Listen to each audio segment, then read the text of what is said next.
Welcome to the podcast that guides men to demystify and develop their intuition. I'm your host, Doug Bites. Let's dig into the science and expand your horizons. Well, we're back for another podcast. Thanks for joining in again. And this week, I'm actually, the theme of the podcast is what I wish I knew when I was 20. And it's not a theme I've come up with. It was a request from one of my sons. And yeah, I thought long and hard about it, and there is quite a few things that I wished I knew when I was 20. There's not much about my life that I'd really want to change, but yeah, things could have gone a little bit easier, I guess, if I knew some things when I was 20 that I know now, many decades later. And one of those things is you become what you surround yourself with. And if you ever talk to my four boys, they'll let you know that through the years, as they got older and as I sort of grew into my 30s and 40s and 50s, I always drummed that into them. You become what you surround yourself with. So where you work, where you hang out, where you have fun and leisure time, the types of books you read, the people that you listen to, the types of TV shows that you watch, you become what you surround yourself. You create your own reality. Now, if I'd have known that and not just heard it, but had a depth of understanding of that when I was 20, my life would have gone a little bit different. I'm sure I would have, it took me quite a while to start to realize and grasp that concept.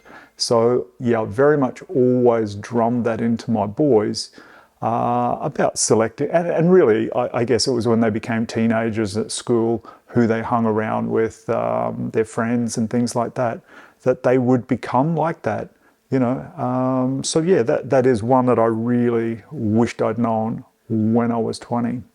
Another thing I really wished I'd known was that I generate a frequency. I give off a vibe. We all do, of course. Plants do, animals do. Just, you know, look at a cat or a dog, they give off a vibe. You know, our dog in particular, she's super friendly and she just runs and makes you feel like you're the only person in the world. She gives off that vibe, that frequency. And sometimes in our lives, we're not necessarily giving off the best vibe or the best frequency. And that vibe, it attracts things to it, like attracts like.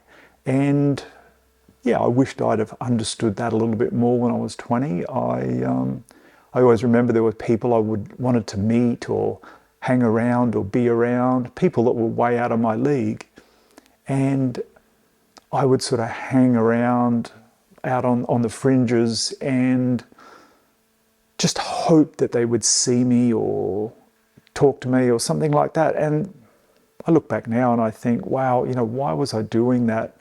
I just held these people on a pedestal higher than really, I guess, that they were deserving of, but really just nobody is that deserving for us to worship other people or hold them in such high esteem. We're all just people and we all put our pants on one leg at a time. We all, you know, eat breakfast, lunch and dinner and do everything that everyone else does. And I know back then I used to hold certain people in higher esteem than I needed to. And I didn't realize the importance of my own self and my own life at the time. And I thought other people were far superior to me. And for whatever reason, I had this need, this wanting, this longing to at least be around them, to be acknowledged by them, that I was around and hope.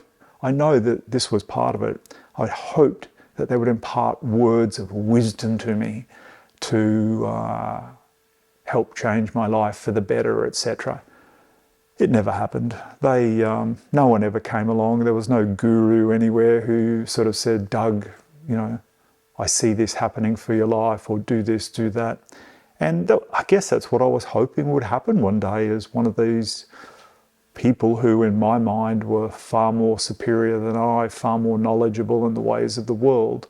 I was hoping that they would just bestow on me this knowledge and information. And yeah, and so what I was talking there about us giving off a frequency or a vibe, we attract things to us. So, if I wanted those people to be around me, for those people to be happy for me to be around them, then I needed to change my vibe, my frequency, the vibration that I give off.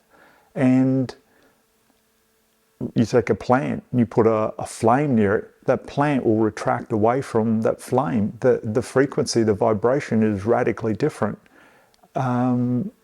So I realized many, many years later that if I wanted those people who, let's call them quality people, to be happy for me to be around them, I needed to change myself. There was no instant thing. Those people were either attracted or repelled by me or neutral, really. And so I just realized many, many, many years later that it was just a fruitless effort to attempt to try and be around these people for any length of time that would rub off on me in any way, because I just didn't. We were in different planes of existence, and yes, I wished and hoped that I could be like them, and eventually I just had to work on myself and become the person I am today. And I've got a long way to go, that's for sure, but I'm very happy with who I am, who I've become, and the type of people that I currently attract, and the people that are happy to be around me. And yeah, I wish I knew that when I was 20, instead of striving and trying to be something that I wasn't at that time, and having patience and realizing that, some of those people I look back at now, I'm thinking, I'm actually glad I didn't connect further with them, because as the years went on, I would have become what I surrounded myself with, and yeah, some of those weren't what they appeared to be. And yeah, in hindsight, I'm quite happy that I didn't gel with them at that time. Something that I've just come to realise in recent times, and this would have been a big one to know when I was 20, what I'm running away from is what I need to run to. So whatever's in my life is really awkward and I wish wasn't happening, and I wish it would go away. Most likely, the universe has that there, the energy of whatever that thing is at that moment, because it's what I need and I just can't see it. So I need to embrace what's going on, what that big challenge is, what I'm not enjoying and what I want to get away from and not be around. That person, that thing, that's the thing I need to run to and embrace it. And before long, it will have a whole different outlook for me. I won't be seeing it the way I saw it before. I'll be able to see past it, through it. I'll be able to take advantages of being around that person or around that situation. And yeah, I think the wisdom of that, of knowing that just because something seems annoying or distractive or something that is not what doesn't seem cool right now for me to be around, may actually be something that the universe is trying to get through to you. And it's not something you possibly will have to endure for a long time, but it's just, there's a lesson, a message. There's possibly some intuition in there for you at that time. And of course, the podcast's called Intuitive Conversations with Doug. When I was 20, I wish I knew a lot more about intuition. I wish at primary school and high school I'd been taught about intuition. It wasn't the slightest bit. If I'd have ever put my hand up in class and asked the teacher about intuition, they'd have looked at me foolishly, because they wouldn't have had a clue what it was about. My classmates would have looked at me, sniggered and laughed and thought, what are you talking about? the teacher probably would have told me to go to the dictionary and look it up and find out about it, because they wouldn't have had a clue. But how nice would it be if at primary school and high school, college, we were taught about intuition, taught about meditation. Like, I know how much I enjoy meditating now. Oh man, I wish I knew the benefits of meditating when I was that age. When I was that age, there was not the technology we have today where you could listen to guided meditations on tap. You can go to YouTube, you can go to other apps and things like that and just on tap listen to them. They would have been a lot harder to get hold of nearly 40 years ago, but there would have been something available out there, and wow, would that have made my life more enjoyable, more pleasant. Meditating. If I could understand at the age of 20 the depth of what meditating is about, it's like, wow. Yeah, and I was listening to someone the other day, and they said when they were 16, someone gave them a Deepak Chopra book. I'm not sure of the name of it now, but those of you who are familiar with who Deepak Chopra is, he's a very wise person who's got a lot of books out, speaks a lot, and has a depth of understanding of life and what life on this planet's all about for us at the moment. And that person said, that book was a pivotal point in his life. It changed his life. It set him off in a direction. He started to become what he surrounded himself with, and that book was part of what he surrounded himself with. And yeah, the books you read are very, very important. And yesterday here in Australia, it was Father's Day. Mother's Day is the same all around the world, I think, but Father's Day is different in Australia to the UK and the USA, etc. And one of my sons said to me yesterday, he goes, "Dad, that book, it's called The Magic of Thinking Big. I read it twice in my 20s, probably once in my 30s, and then recently, a few weeks ago, I listened to it as an ebook." And so I put a Facebook post out about it, and I rarely do. Those of you who follow me on Facebook or Instagram, I don't post hardly at all. But I just intuitively was led to put a post about that a few weeks ago. And my son said to me yesterday, he goes, "Dad, I'm halfway through listening to that book." And I did prompt him after I put that post out. I said, "Did you see that post I put?" And he said, yeah. And I said, "You really need to listen to that book. It's got so many nuggets of gold in it."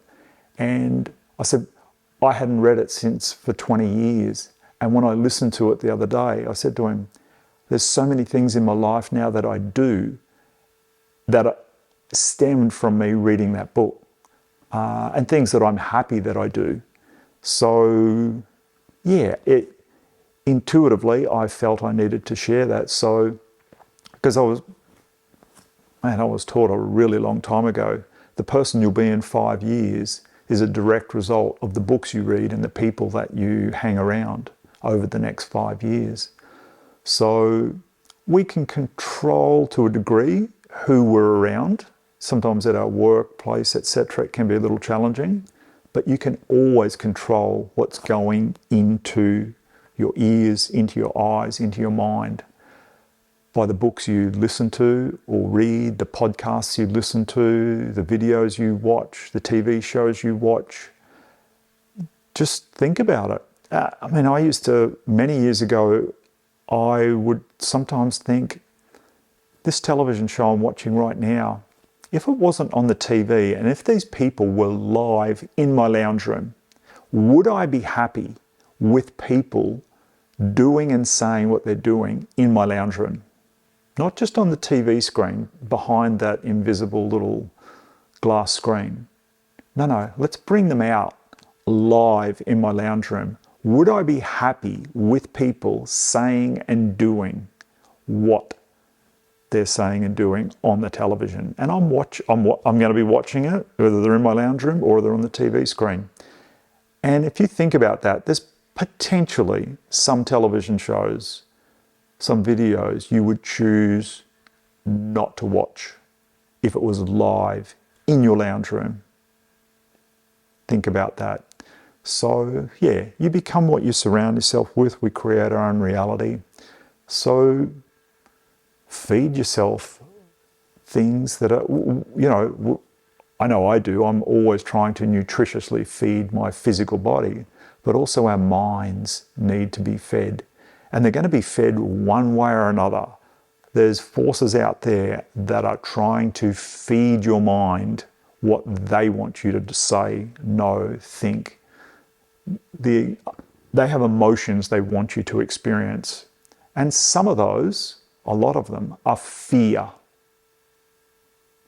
Do you want to be in fear all the time? No. So that's something that if you're just 20 years old and you're listening to this, you definitely want to know that these fearful messages we receive quite regularly through the normal news media, etc. We have a choice whether we listen to that or not, because a lot of things that they say are not 100% true. They're not 90% true. A lot of those things they say aren't 75% true. And I'm not sure how far we go down that scale on where, I'm sure there's elements of truth in what they say, of course. But think about it. Surround yourself with something more enjoyable. Put on a guided meditation for 10 minutes, 20 minutes, 40 minutes, and take yourself inside yourself. And rather than have outside forces influencing you all the time, go within. Let the universe speak to you. Let the universe guide you. Know that inside you're an incredible, amazing being, and that you don't need, like I was searching for, I was talking about earlier, you don't need these other people to satisfy your needs, to make you feel good because they let you hang around them. You don't need that. And man, I wish I knew that when I was 20. You do not need that. You are more than enough. You are good enough. Work on yourself. Improve that vibe you give off. How do we do that, Doug? Listen to some guided meditations. Meditating on your own is another whole skill. But if you're not practiced very well at meditation, listen to some guided meditations. They will help you a lot. Get yourself some positive affirmations of things that you're going to say. Every day in every way, I'm getting better, better and better at being a son, a daughter, a father, a mother, a child, a sibling, a brother, a sister, whatever. And then start saying things like that through the day. Self-talk about yourself, and you'll start to, before very long at all, you will start to change your frequency. You'll start to change the vibe you give off for the better, in my opinion. You will become a much better human on this planet. And when we start to do those things, we start to tap into our intuition. And you might say, Doug, I'm struggling with that intuition thing. Well, it's part of your self-talk through the day. Every day in every way, I'm getting better, better and better at picking up intuitive messages and interpreting those intuitive messages. There's something that you can say, some positive self-talk when you're on your own. And things like this, you give it a week or two of saying that once or twice a day, you'll be surprised. You'll start to realize, you're starting to anyway, realize who you are and how magnificent you are as a person on this amazing planet we live on. I think that's enough for this week, and I've loved talking to you all. These videos now, I've just in the last 2 weeks or so started a YouTube channel. So you can go on there, you can do a search for Intuitive Conversations with Doug, and you'll be able to see me sitting talking, see me interviewing people, and or you can keep listening on iTunes, Spotify, and all your other platforms. Till next week, thank you. I love you all, and keep smiling. Bye-bye. Well, we're at the end of another thought-provoking episode. Remember to subscribe so you'll be alerted to new episodes. I want to say thank you to the men who are joining me on this journey of intuitive development. truly hope our time together has expanded your reality and reinforced trust in your ever-reliable gut feeling. Embrace your intuition. It will not lead you astray. Until next time, stay tuned, stay curious, and trust your gut.